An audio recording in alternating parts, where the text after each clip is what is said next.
ukonsidere sa gisi cerveau iko ko câble yenye iko connecté ku lulimi. Essaye mpe kuidebrancher. Kusikue connection. Haiko kila kitu yenye unawaza ndio ifo kusema. Haiko kila kitu yenye uko mkichwa wako ndio ifo toke nje. Maîtrise ya soi. Hapana kuongeongea mingi.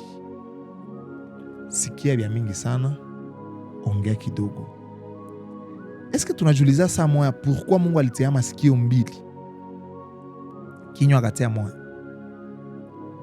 Ni juu bya kuingia ifo biingie bya mingi, me kutoka njia kutoka ifo itoke ya kidogo. Entrée iko different na sortie. Usikuwa unaongea sana, ulisikia vya mingi onda unasema vya mingi. No. Hii lulimi inapigisha na fimbo hii. Lulimi.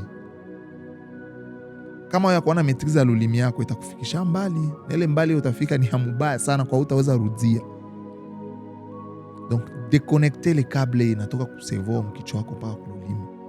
Lulimi haipaswi kuwa naongea kila kitu yenye unawaza, kila kitu unaona, kila kitu inakukia tu mkichwa unasema sema.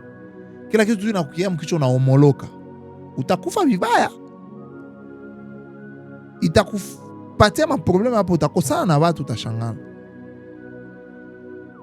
Usijifanye tu wewe ndio uko wa kusema ke uti bana nasema mingi. Mimi anaongea mingi sana, ugarso anaongea mingi sana. Hapana. Haiko kila kitu unaona ndio ifo kusema. Haiko kila kitu unasikia ndio ifo kusema. Faut kuwa na sagesse. Na ile itafanya nini? Itafika mbali sana.